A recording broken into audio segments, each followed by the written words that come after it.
안녕하세요. 오늘 2023년 3월 18일 토요일입니다. 함께 보실 말씀은 마태복음 22장 1절에서 14절까지 말씀입니다.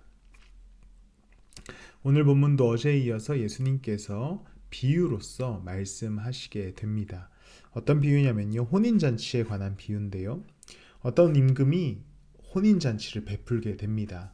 많은 짐승을 잡고 좋은 음식을 차려서 이제 이미 초대한 자들이 있어서 그들을 초대하기 위해 종들을 보냅니다. 그런데 초대받은 사람들이 종들의 이야기를 들은 채 하지도 않아요. 그래서 그냥 밭으로 가서 일하고 장사하기도 합니다. 그런데 어떤 사람들은 심지어 종들을 모욕하고 때리기도 하는 것이지요. 그래서 임금이 노합니다. 화가 나요. 그래서 군대를 보내서 그 살인자들, 종들을 죽인 초대받은 사람들을 다 죽이고 도시를 불살라 버립니다. 그리고선 다시 종들에게 얘기해요. 야, 혼인잔치는 이미 준비되었으니까 초대받은 사람들 말고 아무나 데리고 와라. 아무나 데리고 와서 우리 같이 혼인잔치를 열자라고 제안하게 됩니다. 그런 오늘의 본문이고요. 하나 그냥 재미있는 이야기를 좀 해보고자 하는데, 이게 무슨 장면 같습니까? 그냥 누워서 밥을 먹는 장면 같은데, 사실은 이게 당시 이스라엘의 식문화였습니다. 우리가 지금 생각하는 이렇게 좌식 의자에 앉아서 밥을 먹는 문화가 아니라 이런 식의 자세로 밥을 먹었을 것으로 보여집니다. 그래서 최후의 만찬에 실제 그림은 이런 모습이어야 됐다라고 우리가 하는데, 어쨌든 이런 문화 속에서 혼인잔치가 열렸어요.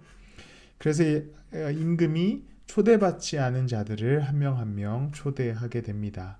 그래서 종들은 큰 길로 나가서 악한 사람이나 선한 사람이나 누구든지 상관없이 만나는 대로 다 데려와서 혼인잔치 자리가 손님으로 가득 차게 되었음이 기록됩니다. 이것이 무슨 비유냐면, 유대인들은 아마도 잔치에 초대받은 사람들이었을 겁니다. 그런데 그들은 하나님의 뜻을 거부하고 예수 그리스도를 부인하고 오히려 그리스도를 죽이는 것에 대한 비유, 예언이었던 것이지요. 그래서 이제는 하나님의 잔치의 초대가 유대인뿐 아니라 모든 이들에게 이어지게 됩니다. 그래서 그들을 하나님께서 초대하시지요. 우리를 초대하시듯 그렇게 초대하십니다. 그런데 악한 사람이나 선한 사람이나 다 초대하는데 한 가지 조건이 있었습니다. 바로 혼인 예복을 입고 왔어야 돼요. 어떤 사람이 예복을 입지 않고 그 자리에 온 것을 보고 왕이 묻습니다. 이 사람아, 그대는 혼인 예복을 입지 않았는데 어떻게 여기에 들어왔는가 하니 그는 아무 말도 하지 못하였다. 아무나 올 수 있었으나 조건이 있었습니다. 예복을 입었어야 돼요. 우리에게는 예수 그리스도의 구원이 무조건적으로 주어졌습니다. 그런데 우리에게 필요한 것이 하나 있어요. 혼인 예복, 그리스도의 옷을 입는 건데, 그것은 바로 우리가 예수 그리스도를 믿는 대로 믿기만 하면 가능해집니다. 그리고 믿음 안에서 그리스도를 따라 살아가는 것, 그것이 우리가 입어야 할 혼인 예복입니다. 오늘 하루 예수 그리스도 하나님 나라에 우리는 초대받았고 그 잔치에 초청받았습니다.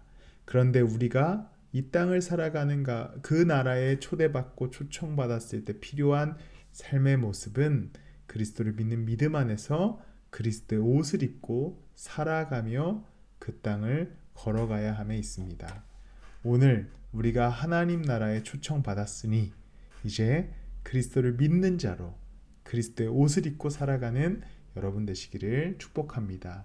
기도하겠습니다. 하나님, 우리를, 아무것도 아닌 우리를 하나님 나라의 그 잔치에 초대해 주셔서 감사합니다. 이제 이 땅을 살아가는 가운데 그냥 그저 그런 세상을 살아가는 사람이 아니라 하나님 나라를 살아가는 백성으로서 이 땅을 걸어가게 하여 주시옵소서. 그래서 그리스도를 믿는 믿음 안에서 그리스도를 옷 입고 살아가는 주의 자녀 되게 해주세요. 감사하며 예수님의 이름으로 기도드렸습니다. 아멘.